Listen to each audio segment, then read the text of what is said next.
How to take safe, profitable risks. Hey everyone, it's Wolfgang.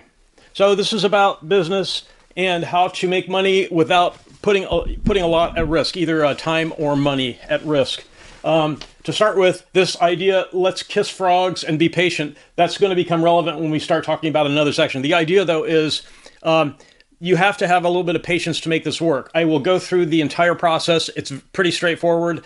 But the idea is, sort of the core idea is this. We want to get business skills without having to be the primary operator of the business. And we get around that either by, we get around that by investing capital.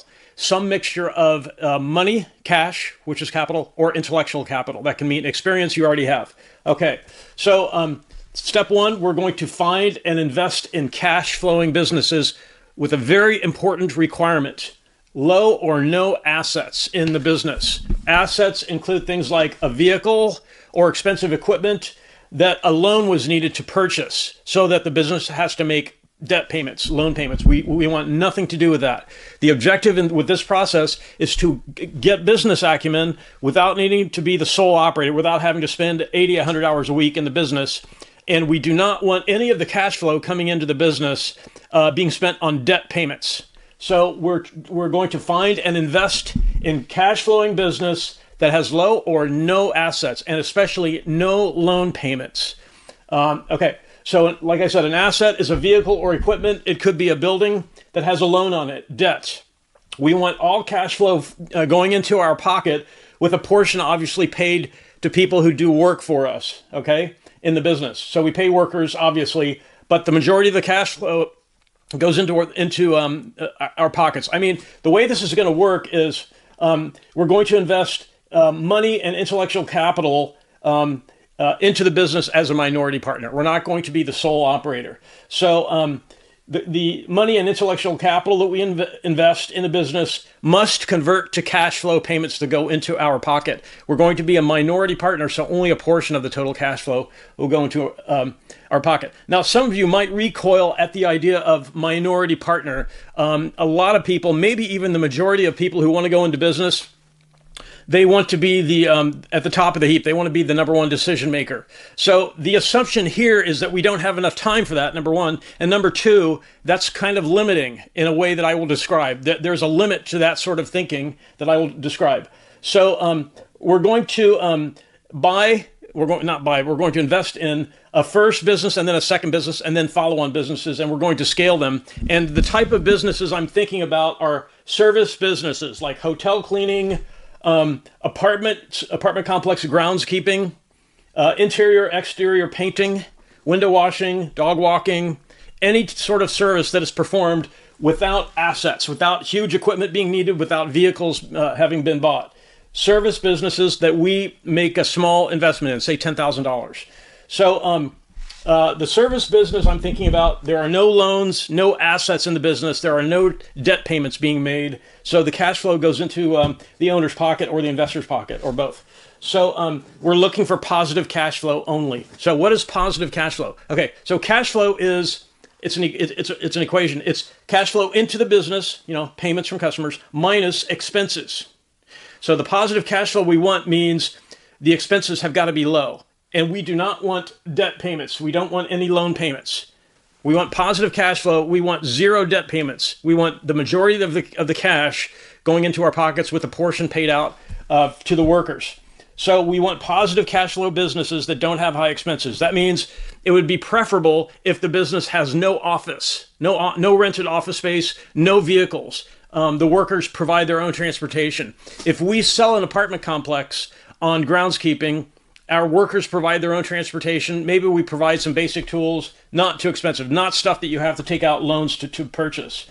Our participation in the business will be intellectual capital and a small amount of money, or some mixture of that. I mean, obviously, a $10,000 investment, if you come to the table with a lot of business experience and you tell the owner, I can get this scaled up to 5 times what your current revenue is, then your intellectual capital is worth more than the small money investment you want to make, right? So it's a negotiation. And again, kiss frogs, be patient. You're going to have to find the right sort of business where the owner is looking for some help Help could include intellectual capital from you because you have relevant experience, or general business knowledge that they lack, plus a small amount of money. A lot of owners will want to see that you've got something at risk, a small amount of money, because that tells them that you're motivated and you're in there, you're planning on sticking around.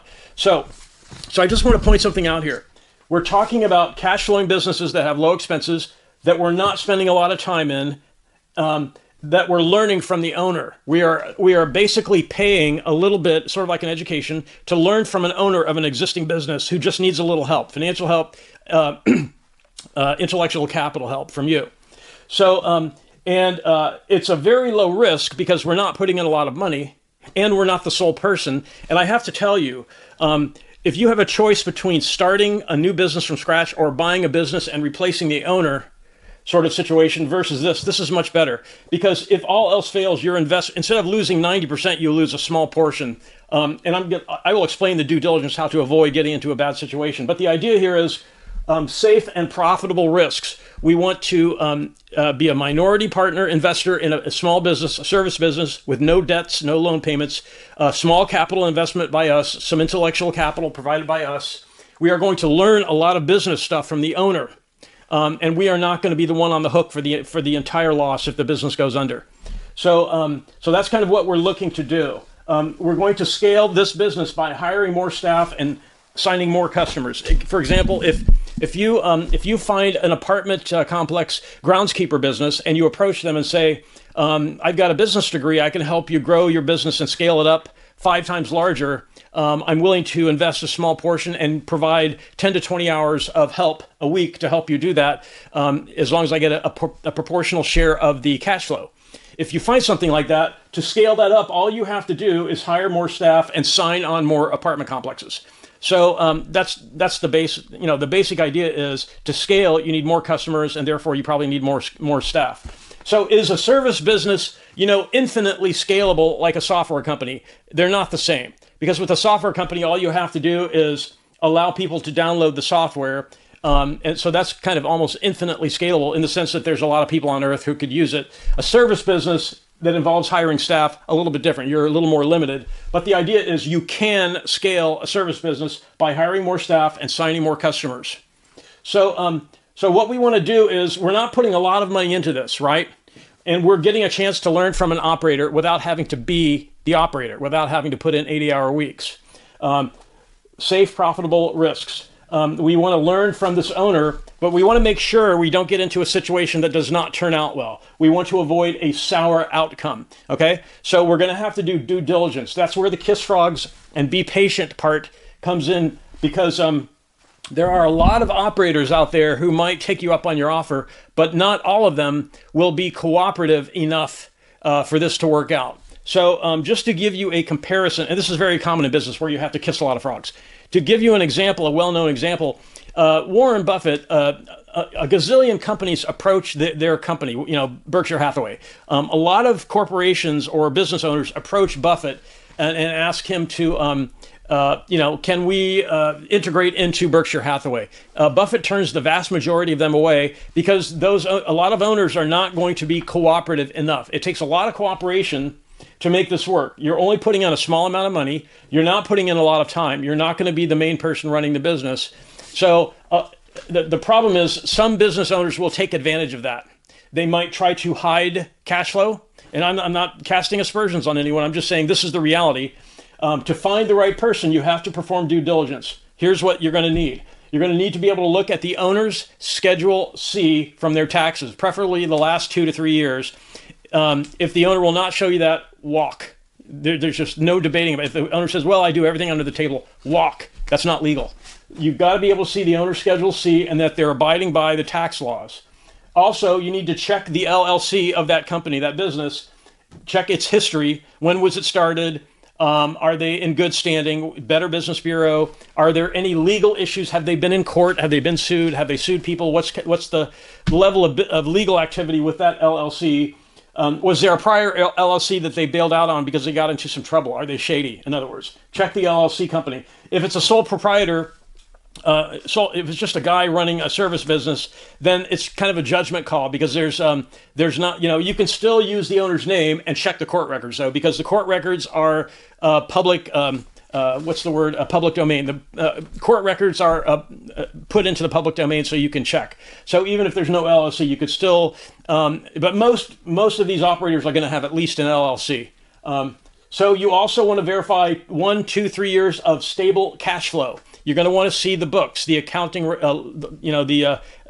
even if the owner doesn't do their own books, if they hire that out, which would actually be preferable. You want to look at their the documents, the business documents that show their the balance sheet, the statement of cash flows for the last 1, 2, 3 years. You want to verify there are no drug or alcohol issues with the owner or any of the key people if there's more than one person involved.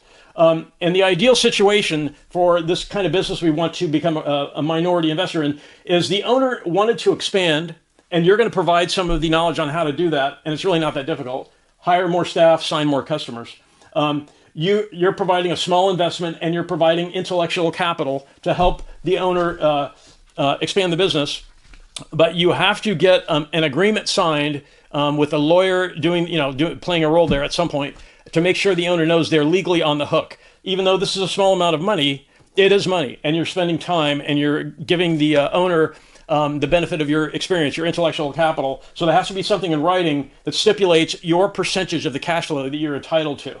So if you think about this process, we're not risking a lot of money. We're not risking a lot of time. We're going to hook up with an ethical, honest business operator if you do the due diligence correctly. And your benefit is you're getting paid to acquire operator knowledge without needing to be the operator. Small investment, positive cash flow, or it's got to be positive cash flow, or you're not even going to do this.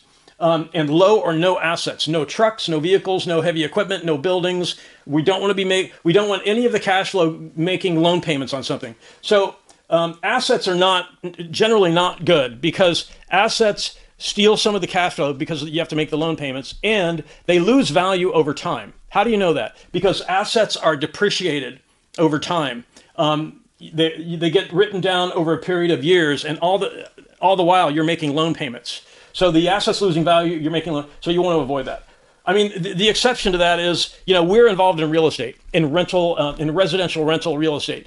In that way, it's a little bit difficult to avoid having an asset, the apartment building. But what we're doing here is we want an asset-free, cash-flowing business where we get a chance to get operator knowledge without having to be the person doing the daily grind, 80-hour weeks. We want to learn from an operator for a low investment. So the cool thing about this is the owner is motivated. You don't have to worry about the owner walking away in most cases. If you do your due diligence, though, and you find that this person is shady, then you walk away, because you really want an owner involved in this small business that you're putting 10 grand into, who is motivated, who simply wants to expand his business, and maybe he's not sure how to do it, and you can help him, and you're willing to put a small investment in. So that's kind of what you're getting: a small investment, positive cash flow, no assets, motivated owner, and you're learning operator experience from an operator without having to be the operator. So that frees you up to do this again, to take on a second business where you just rinse and repeat. You find another Kiss Frogs Be Patient exercise of finding a second ethical, honest owner who needs 10,000 investment, 10 to 20 hours a week of your time, who wants to scale a service business. So if once you've done this enough times, you will have enough experience where you can start placing bigger bets. The whole theme of this is we are very conservative investors. We want a safe investment that is profitable, preferably, but it's got to be safe, because in most cash flowing businesses that we're thinking about here, service businesses, you should be able to recover your 10,000 investment in the payouts to you within 6 months. That's pretty reasonable. You should expect to be able to make at least that much in cash flow within the first half year of your involvement, if not less time. So you get to break even very quickly, and you start helping the owner scale the business, and then you can move on to the next conquest, the next small business. So I hope you get the idea. The whole issue with entrepreneurs is they say to themselves, I want to be the main decision maker. I want to be the one making all the rules, calling all the shots, making all the plans. The problem with that is, number one, you don't have a chance to learn from anybody. You're relying on your own instincts. There's nobody there to learn from. When you do it this way, you've got an operator there that you can observe, see all the mistakes, see all the good decisions, right? And your investment exposure is tiny. If you are sort of the ego-driven entrepreneur who wants to be controlling everything and be the owner of everything, there's nobody there to learn from. So you better have really good instincts, because if this is your first time out, the failure rate is quite high. If you find an owner like this via a Kiss Frogs Be Patient exercise, an ethical, honest person who wants some help scaling, that's a really good opportunity for you, because you're not putting a lot at risk. You have a chance to learn from somebody, and you can get to the point where you have enough confidence that you can start placing bigger bets, larger bets. But I would argue you never really want to be in the CEO role. That's just my assessment, because there's always somebody more to learn from. And let me give you an example of this. If you think about, let's see here, what's his name? Alex Hormozy. Alex Hormozy has a business that actually sort of does, I believe they do something like this, where they have entrepreneurs that they invest a portion in their business and then help them scale. So it's sort of, you sort of get the idea that if you have the option of learning from an experienced operator and you don't have to put in 80-hour weeks, that's a really good situation. So you can set aside your ego. You can say to yourself, okay, maybe I don't need to be the one at the top of the heap. Maybe I don't need to be the CEO. Maybe it's better if I invest a small amount of my time, a small amount of my money, and learn from an operator, and then go and do it again with another one and another one, so that you have minority positions in businesses. And then over time, you can start getting confident that you understand business. You gain enough business acumen that you can start making larger investments, larger than 10,000. You might get to the point where you don't have to put in any money. Your intellectual capital alone gets you in the door because you have a reputation. So if you have any questions about this, I'd be happy to answer.